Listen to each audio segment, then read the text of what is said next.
Well, hi there. Welcome. It's Take Two with Jerry and Debbie on EWTN Radio. I am Jerry Usher along with Debbie Georgiani and you. For 5.5 years, we've been saying that.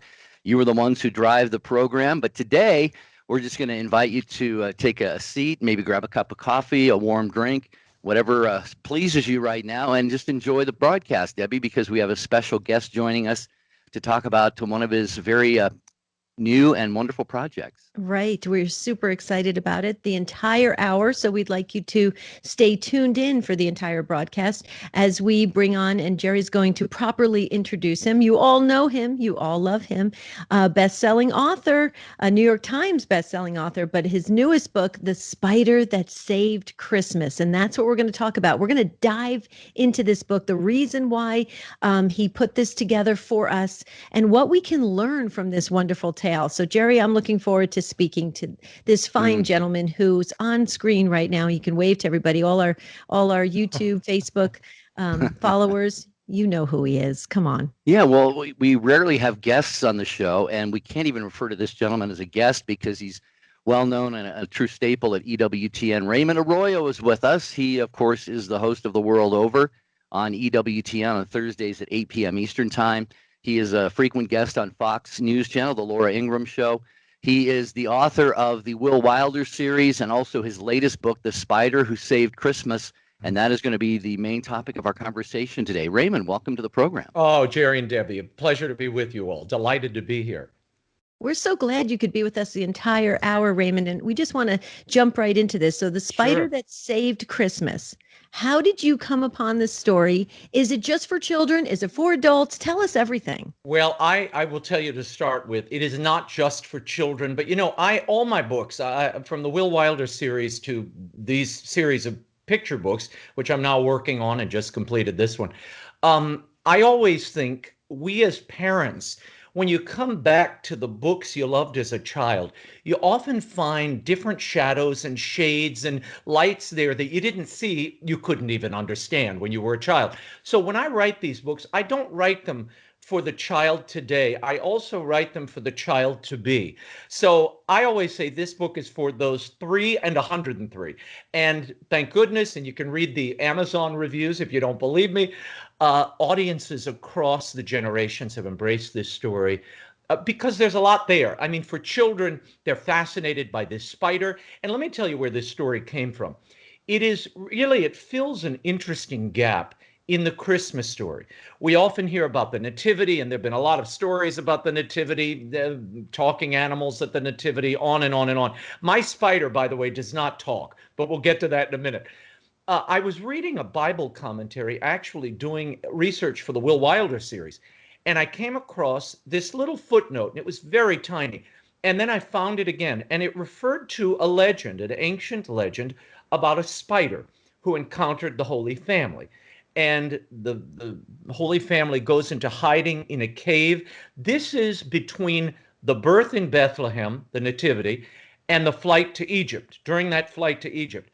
So it's an interesting little tale that situates itself there. And I thought, why haven't we heard about this story, A? And B, then I discovered this is the reason that starting in Eastern Europe, now spreading all over the world, this is why people decorate their trees with tinsel, Christmas tinsel every year. It's an homage to this legend. And I thought to myself, we've got to somehow capture this story for a new generation.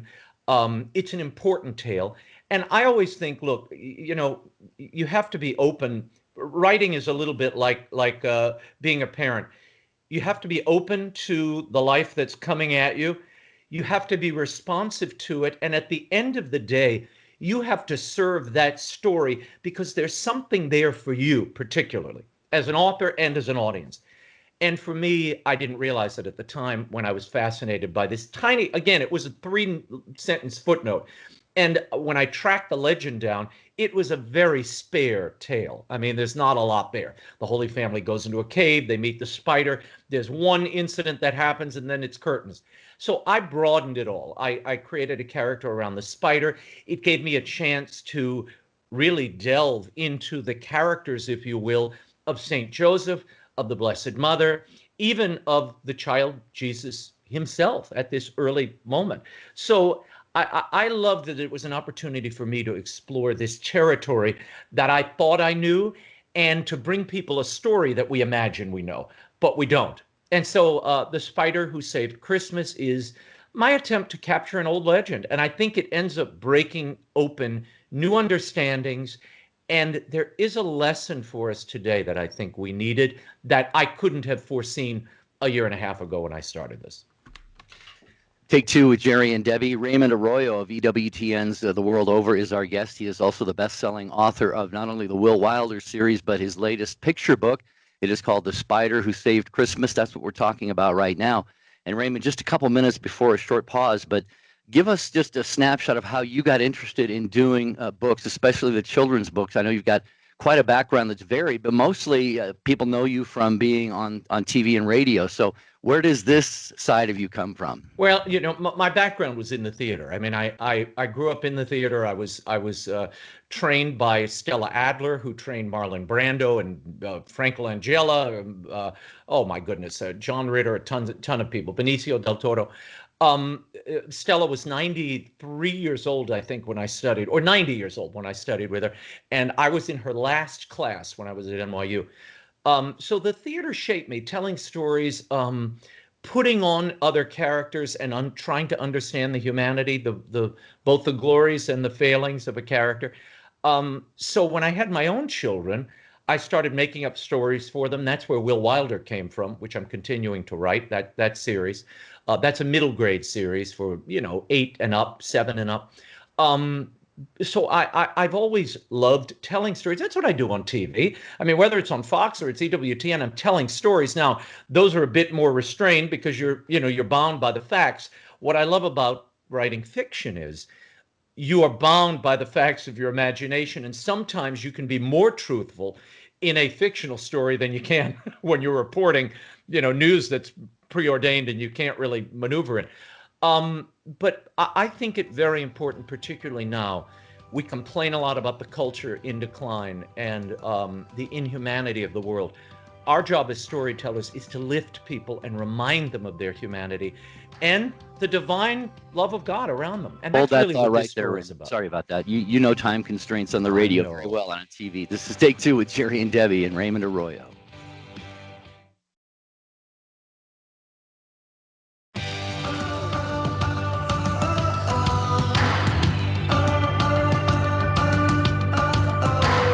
We're so glad you're with us for this special broadcast with Raymond Arroyo. He's with us the entire hour, and we're talking about his latest book, The Spider Who Saved Christmas. And Raymond, let me just go back real quickly. Well, actually, rewind a little bit. You wanted to finish you were talking about the divine, and so share a little bit about that. But then I want to ask you something about the character.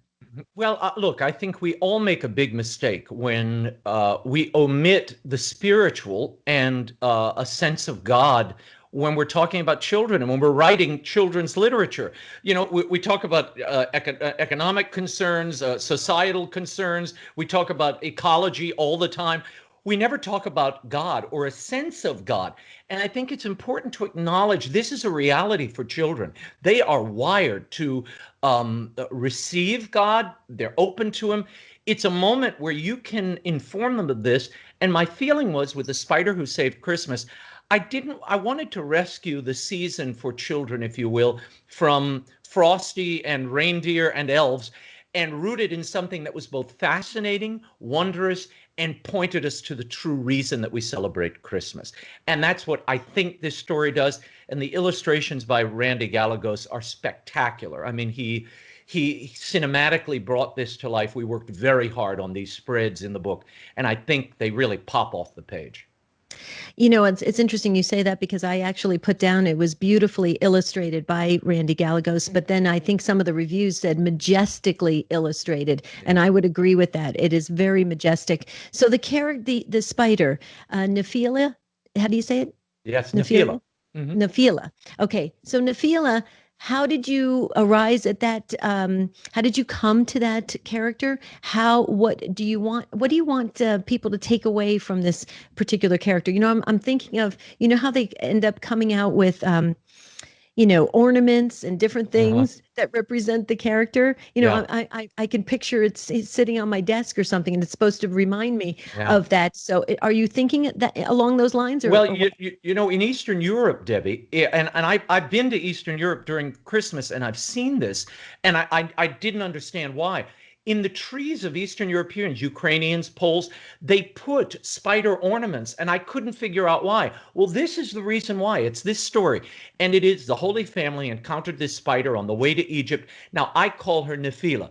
That is actually the Latin name for this particular breed of spider. She is a golden orb weaver. They are particular to the Middle East. Now, this is my creation, okay? The original tale just says Mary Joseph went into a cave and they encountered a spider and she did XYZ, or it did XYZ. I kind of embellished, and my own contribution to the legend is her name, the character, she has other children. There's a nice reflection between, or echo rather, between this mother spider and the mother of God, each trying to protect their child who are under attack. And at one point, St. Joseph takes his staff and he wants to take down the web above them in the cave. And Mary stays his hand and says, "No, all are here for a reason." And that ends up being the spine of this story, and such an important lesson, I think, for children, that sometimes, even in the darkest of places, you'll find hope. And it's not where you expect it. It doesn't come in the form that you would have imagined or would even like. I mean, look, I'm creeped out by spiders. My wife can't stand them. She said, "Why do you want to write a book about spiders?" But what I've discovered is children love spiders, particularly this one. It's very pretty. And if you see the original breed, the golden orb weavers, they have a gold mother of pearl back. And long spindly legs. I mean, they're big spiders. They're not tiny little things. But they spin golden silk that is apparently has been sought after in the medieval world to the present. It's a very rare silk. And so I thought, if you're going to have a spider that encounters the child Jesus, you better make it the queen of all spiders and the mother of all spiders. So I fashioned this particular breed. I later found out it is a cousin to one of the most beloved spiders in literature, Charlotte of the famous Charlotte's Web, E.B. White's creation. Charlotte was a weaver, an orb weaver as well, not a golden orb weaver, but an orb weaver as well. So they are the same breed of spider. Mine's a bit more refined and majestic, but that's the connection. Stay tuned for The Butterfly Who Saved Easter coming up. There you go. No butterfly. No butterfly. Well, I was going to say snakes, because you said you don't like spiders, and but Raymond Arroyo is with us here on Take Two with Jerry and Debbie, talking about his latest creation, The Spider Who Saved Christmas. Raymond, that's available at EWTNRC.com, I'm sure, right? Yes, rc.com. You can get it at Amazon, Barnes & Noble, wherever books are sold, your independent booksellers. But EWTN is where I usually send people. Yeah. Talk about, were your own kids at all an inspiration in putting this together? Because you're looking at targeting a certain age group. I don't know how old your kids are right now, but did your experience with raising your own kids and trying to teach them the faith have a role in this? Well, look, my children are now, I've got one 21, I've got a 17-year-old and a 15-year-old. So they're moving a little, up. Right. But what I love about it is I read this story to them when I was writing it. I also have neighbors, kids, and children I know who I bring in as my focus group as I'm writing these particular books. They're really written for the young at heart. And what I love about a legend is legends contain truth.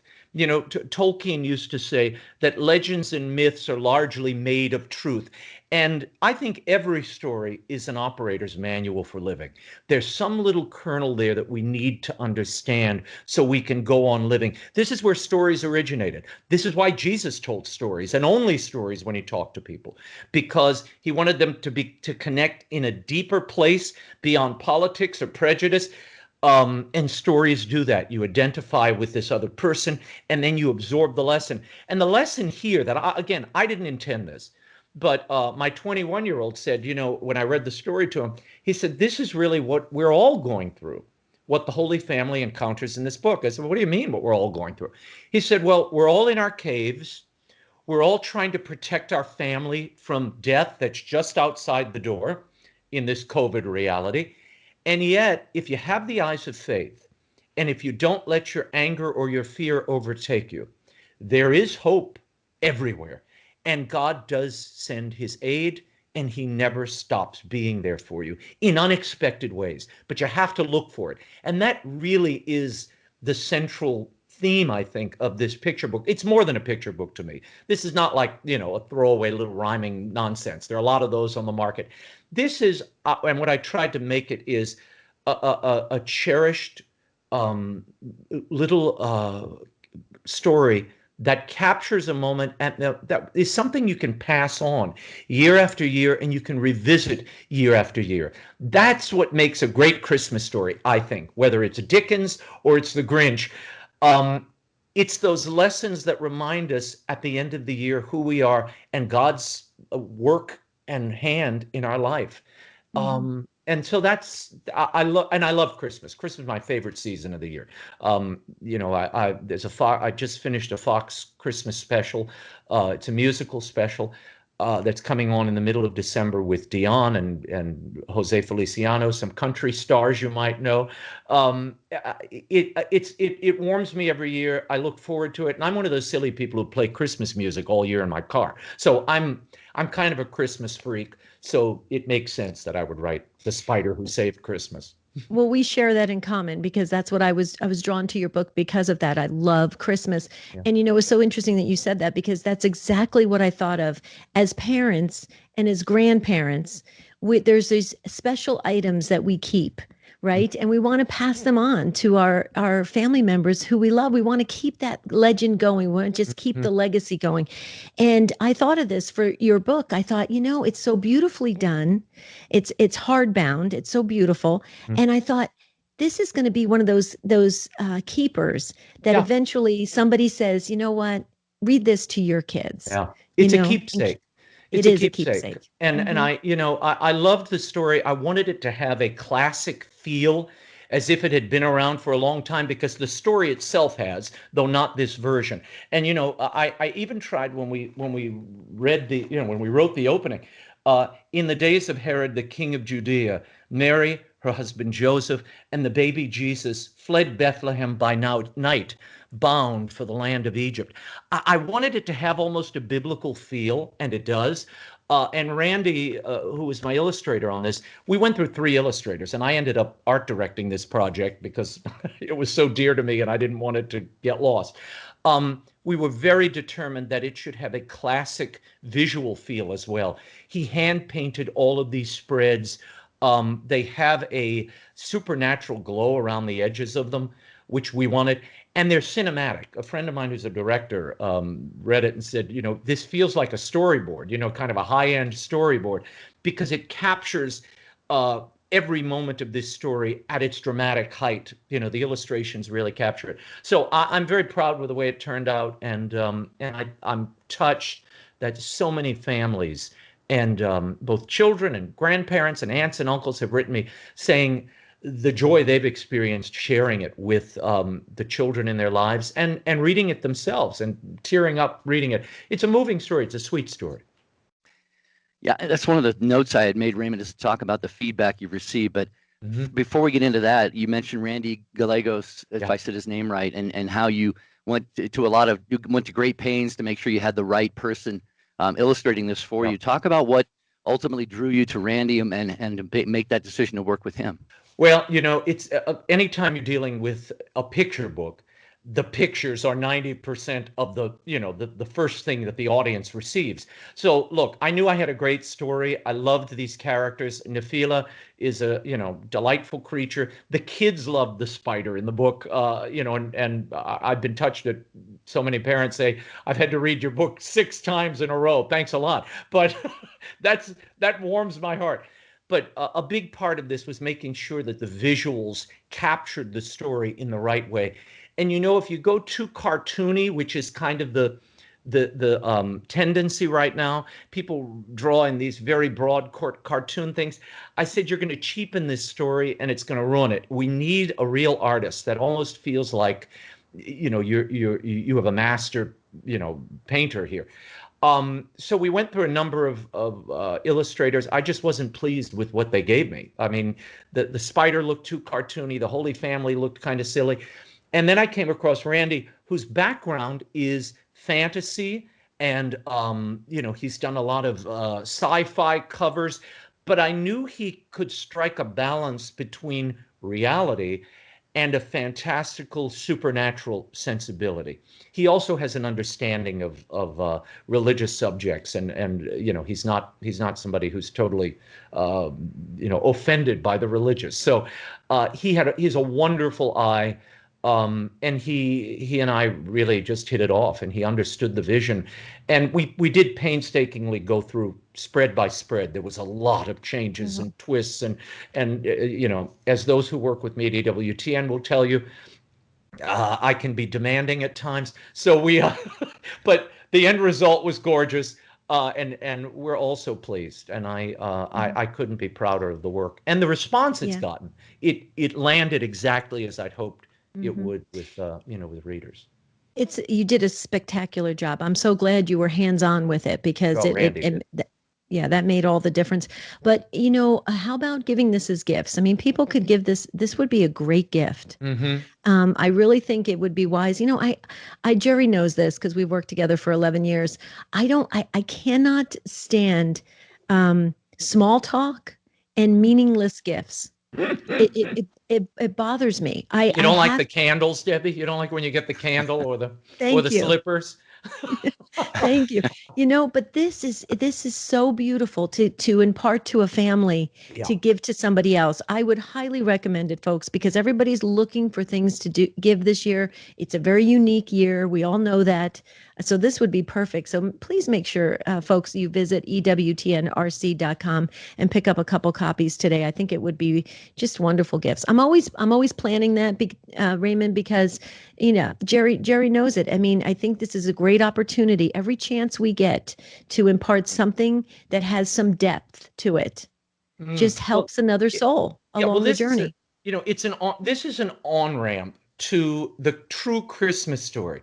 And we glissade over it at Christmas time. I mean, we focus on Mary and Jesus and Joseph, and they're the little wise men and the shepherds, but they're reduced to Fontanini figures. They're not flesh and blood for us many times during the holidays, particularly for children, because they're so distracted by all the other dazzling things.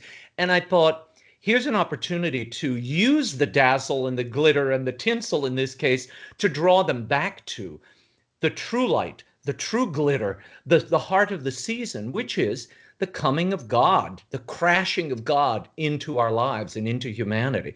And the way in which he uses nature, and nature follows him.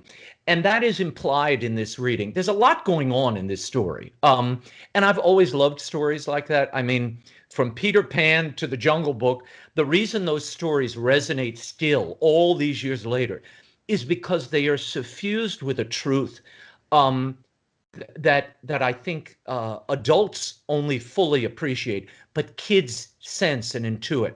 But these are stories that you grow into.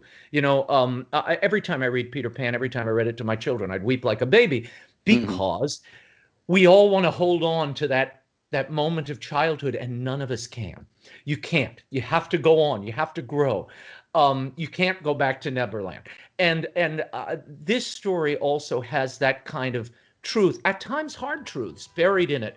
Why are the Holy Family fleeing? Well, that's approached and indicated at the edges of this book. All of those questions, I think, are so important for children and families to explore together. And that's really why I wanted The Spider Who Saved Christmas to stay with us in a new generation. Great stuff. Raymond Arroyo with us on Take Two. Stay with us.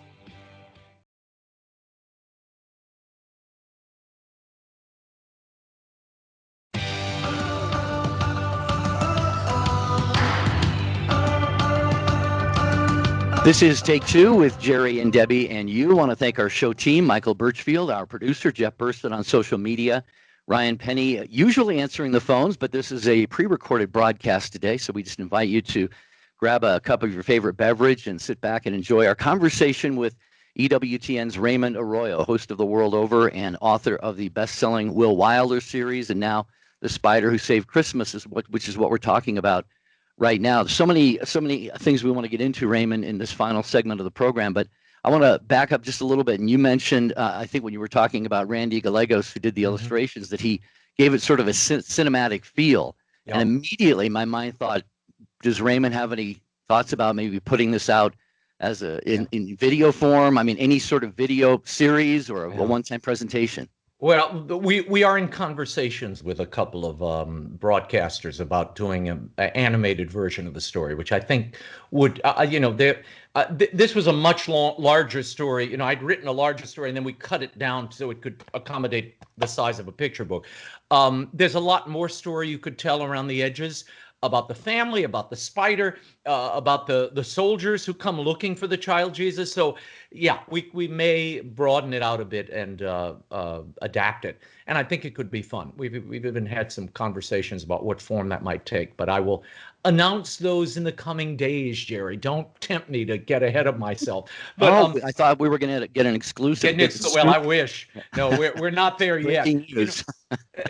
We were talking in the break about, many times when you write a book, at least when I write a book, you don't really know what you've written or why you wrote it until it's out in the world, because the readers will send things back to you and say, oh, I noticed this, and did you mean this?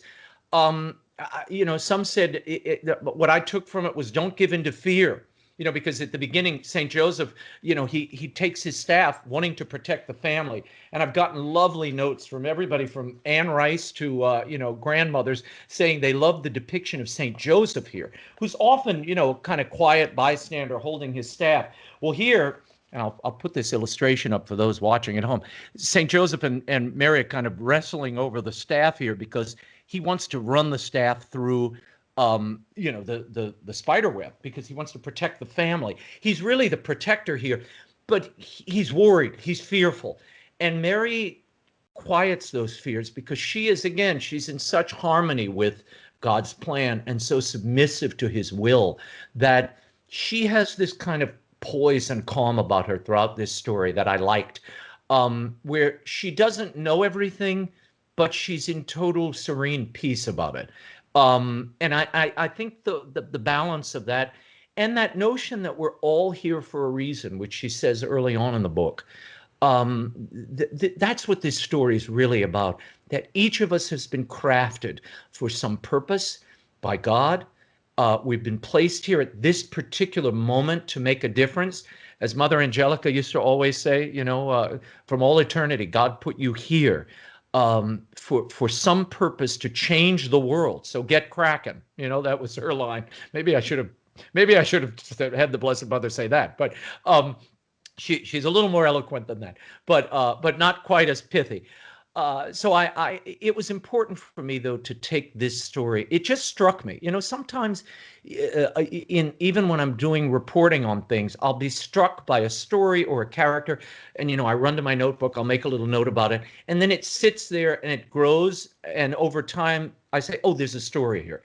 And that's really what happened with this. I encountered this story in passing. I was working on the last Will Wilder book, and there it was. And I said, when I have a little time, I'm going to explore this. And the legend just, I couldn't imagine why this fell out of practice. There are a number of stories about spiders and Christmas. There's one about a peasant woman who couldn't decorate her home, and the spider comes and decorates her tree, and that, but that's kind of, it didn't appeal to me at all. Those stories had no appeal. But anytime you have a legend in the middle of the greatest story ever told, that's a story worth telling, right. Because it taps deep into things we assume we know, and it challenges some of those, and it broadens some of that understanding. And for children, it allows them to ask all sorts of questions about Mary, Joseph, and Jesus. And I think anytime you get into a conversation, mother and child, grandmother and grandfather and child, about the origins of Christmas, what this is all about, and the human and divine part of why we celebrate Christmas, that's journey worth having together. And that's what I really hope this story takes families on this Christmas and I think Christmases to come. Yeah, I think you accomplished that with this book. But Raymond, let me ask you this. So the character, the spider, Yeah, she was it's a she, right? She yeah, was it's the she, authentically Nafila. Yep. right. She was authentically being herself. Did you get any feedback on that? Like, did people said, well, she's authentically being a spider? Yeah, well, I spent a lot of time researching spiders, and I'll tell you a Mhm. little tiny little Easter egg. That's what you call in illustrations when you hide something in the illustrations. It's a little Easter egg that you can open up. Um, I discovered from a friend of mine who works at National Geographic who shot tons of spiders in their habitats. Researchers are discovering that spiders communicate. They have no ears, so they can't hear. So how do they communicate? Well, it turns out there is a leg on the back of their bodies, a little leg, and they strum the webs. They pluck on their spider webs, and the vibrations is what they read one to another. So I incorporated that into the story, which is why my spider doesn't talk, but she does communicate on a different level. And there's a moment where she's looking over the baby Jesus. She's on her web, and she plucks the web. Well, if you look very closely in the illustration, I don't know what spread this is, but for those of you watching on video, you'll see there are hidden musical notes in that Mhm. web. And the musical notes are, what child is this? It's Greensleeves. So we kind of slid those little things in. But again, this is the work of, I think this is kind of the work, how you create something and how art works itself out. You find little bits and pieces of information. They come at you just when you need them, and then they kind of open up the character or the story. In this case, it gave me a way for Nephilia to communicate with her children, and it happens at a crucial point. She plays a pivotal role in the survival of the Holy Family just when they need it most, and it comes in a way no one would imagine. But isn't that the story of God's work in nature and in life, from Saint Bernadette to Saint Paul to Mother Angelica? It's always these little creatures, even these broken, fallen creatures, King David, who end up, doing his work, doing something incredible that they could never have done. And yet that's how God works, through the weakness. And I thought that's another part of the story that needs to be told, and kids need to be reminded of this time of year. It reminds me, was it Saint Therese who said, God doesn't call the equipped, he equips those he calls? Yes, that's Um, right. Raymond Arroyo with us on this special broadcast of Take Two with Jerry and Debbie on EWTN Radio. So glad you're listening, and we thank the affiliates for carrying the program, without which you wouldn't be able to hear this right now. And we're talking about Raymond's picture book, The Spider Who Saved Christmas. You mentioned a little bit ago, Raymond, that it's kind of an on-ramp to the Christmas story for young Yeah. people. And it got me to thinking, do you ever stop and ponder the sublime reality that, you're contributing to the faith lives of children who are subsequently, of course, going to grow and be Mm, moms and dads and husbands and wives and priests and religious. And I mean, mm. this has got to be a Yeah. profound reality when you really try and wrap your mind around it. Now, don't make me cry, Jerry. This is no, it's true. It's why I write for children. There's no more important audience. Um, Innocence is challenged today, I think, in a horrible way. And our job as writers, as storytellers to children, it is a high honor, because children, you can't lie to a child. You can lie to adults. Adults can be conned. Kids, they see through it. They know authenticity. They feel it. You know why? They're still so young. Their sensibilities are very heightened. And the beauty of that is you also have an opportunity, because they're so plugged in to what they experience, that awakening them and making them, acknowledging is a better word, acknowledging their spiritual sense, acknowledging their sense of God, is an important thing, I think, for any storyteller. That's all I'm doing. But you are shaping a child's imagination. You're breaking open the walls of their imagination, and you're including something that otherwise might not be included. And when I think back to the stories my parents read me, my mother read me, from Treasure Island to old Catholic legends, to the Christmas story, why am I, but it's completely leaving my head. A Christmas Carol, which I read to the kids every year, to the Tolkien's Father Christmas letters to his children. All those things begin to shape and change the way we see our lives, our experience, and the holidays, particularly Christmas. And I agree with you. It's um, it's a high honor. It is a responsibility I don't take lightly, and I'm very careful um, what you're imparting to young minds because you want to uplift them and challenge them. But the other thing is, I think, and we get a little precious about this. Yes, you have to acknowledge good. You also have to acknowledge evil in the midst of that good. And there are some who I think get overly scrupulous. Oh, you can't talk about the demons, or oh, don't talk about the soldiers chasing Jesus. Well, did it happen or not? Is it reality or not? Are the demons chasing you or not? Because we wouldn't have redemption if we didn't have fallen natures. I mean, you gotta give kids and all of us a truthful accounting of where we are and where we're headed. And I try to do that in all my work. And I think kids know it. Kids feel it. They just feel the difference in you're acknowledging and I think giving them credit that they're owed, that they want the truth and they can handle that truth if you impart it in a winsome way, and at the end you point them toward the truth and you uplift them, and you excite their imaginations. We sometimes drop the ball on that end. We don't entertain or draw or excite their imaginations, and I always try to do that in my work. You have to. There's too much competing with you as a storyteller. Kids do receive the truth very easily. They're like sponges. Yeah. But then Jerry just typed this over to me, and I couldn't agree more. Parents are very reluctant to turn their children over to people for what they're going to, who's going to influence their kids. Right. You accept that responsibility.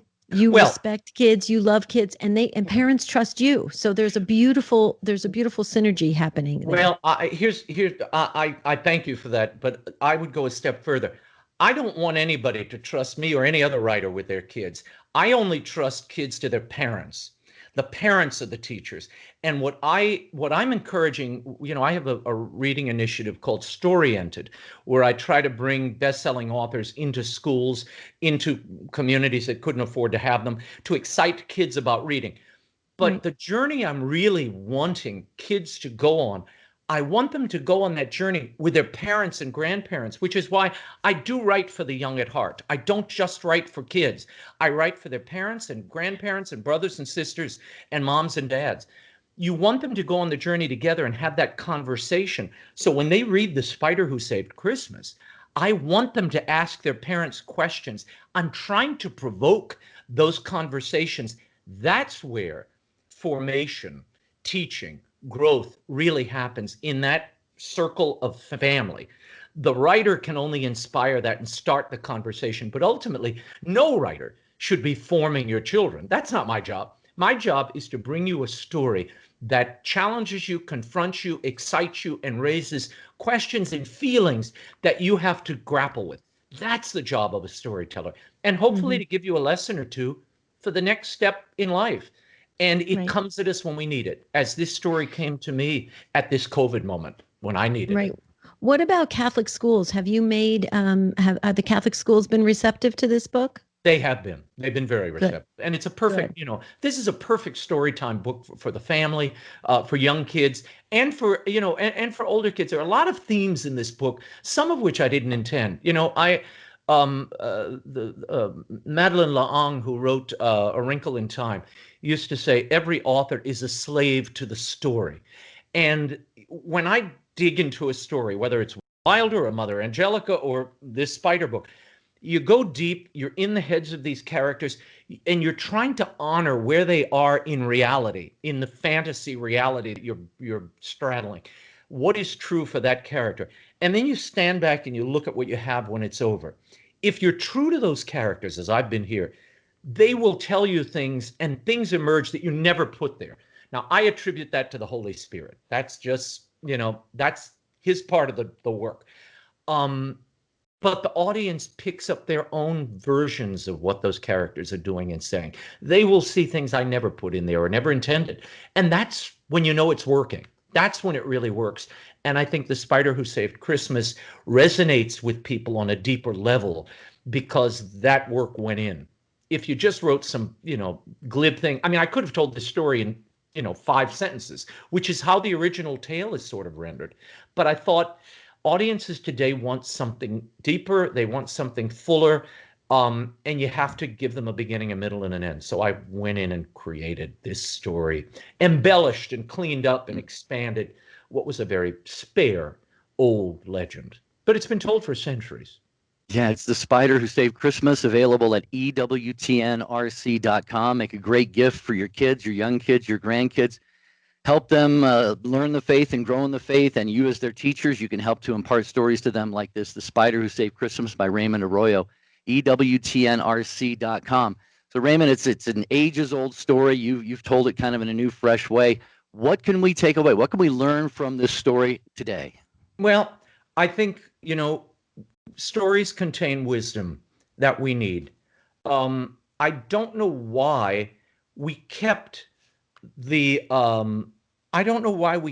physical remembrance of this story, which is tinsel. Tinsel comes from this story. The reason that Eastern Europeans put tinsel in their tree was as a commemoration of this story. It would be a little bit like people putting the elf on the shelf. This is the that would to a story. Or Rudolph, is all over this season. The difference is this runs to the story of the Christ child, God made man. And I loved that we had something that was frightening and scary to a lot of people, a spider, something reviled and it pushed to the shadows, something you even want to get rid of. And yet that becomes the instrument of grace. That becomes the thing that God uses to right the wrongs in the world at that moment and protect the of all, the most precious of all. And I thought that's a good story worth pondering and spending hours and days working on and laboring over. And I'm glad I did. And the response to audiences, I have to say, have been unbelievable. I mean, people are euphorically embracing this story in a way that I've never seen before. And I think the visuals help a lot, but the story, the core of the story is it's nourishing. It's not just a kind of, oh, that was cute, it's deeper than that. And again, I love that it's provoking the right conversations, and I hope all families have that conversation with their children, no matter what age they are. And this allows you an opportunity to broach the subject in a way that is fascinating to them. Because even though you and I don't like spiders so much, I've discovered children love spiders, and the scarier, the better. Yeah. I love spiders. I think they're beautiful. Yeah, I do. Wow. Well, I actually do. Beautiful. Yeah. I'm not sure about tarantulas, but okay. Well, okay. So let me ask you this. I mean, I'm seeing, just as I'm a mom, I'm a grandmother, I'm seeing this beautiful character coming to life in these tangible ways, like ornaments and jewelry. And, I could just picture a child saying, Mommy, there's that beautiful spider. Let's get it, So think about that. Just saying, I think it's wonderful when kids can actually take it from the books and actually have something they can, hold on to, and it becomes part of their. Maybe next Christmas, Debbie, we'll do something, because I think, would be cool. I do think a tangible reminder. It just reinforces the story and, warms you again to it. And it makes it more alive. It makes it more real in some ways, certainly for kids. I agree. Absolutely. Absolutely. And parents as well. You never know. No, I love Nafila. She's the spider is she's as confused and I think frightened as the Holy Family is when they first meet. And then in time, you see her doing things she never expected, and even things that, coming out of the shadows, coming out of the cave, things she didn't necessarily want to do. And that's all of our paths. That's the nature of living in the light, which is where this spider ends. I'm not going to ruin the story for you, but and it turns out this particular breed, they do sit on their webs in the sunlight, in the center of their webs, which is very curious. Most spiders go hide out somewhere. That's where, she is kind of like a mother, waiting. And so that image, all of these things flood in and shape the character, shape the story. E.B. White, when he wrote Charlotte's Web, that came from the loss of one of his own pigs on his farm in Brookline, Maine. And when the pig died, he said, I am mourning not the loss of bacon, but the loss of pig. And he was really broken up about it. And so he brought some other little pigs in. He went out to the barn. And as he brought the slops out to them, he noticed a sack up in the corner of his farmhouse, tiny little webbed sack. Indeed, Nephila in this story, she's got a sack of eggs in the corner of her web. That's my little homage to E.B. White that I added late in the story. But that was the kernel. That's Raymond. That's how hold on just one second. We got to get ready to close the broadcast here, but I Okay. want to remind people where they can get The Spider Who Saved Christmas at EWTNRC.com. The author of the illustrated book, Raymond Arroyo, has been with us. Raymond, thank you so much. It's been a great conversation. Thank you both. Merry Christmas. Love you both and the audience. Thank you for Love you too, for Raymond. being Thank so you. sweet. Thank you.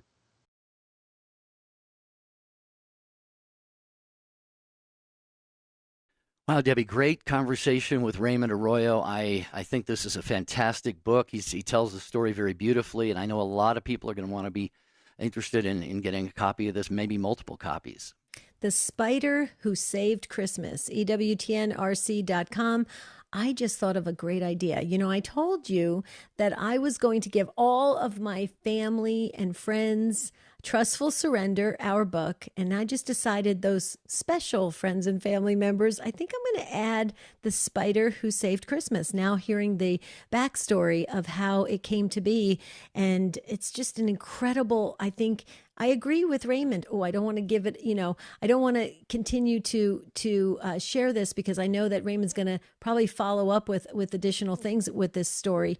But Jerry, this is definitely going to be one of those keepsakes that you're going to want to get and then, give on to your kids and grandkids.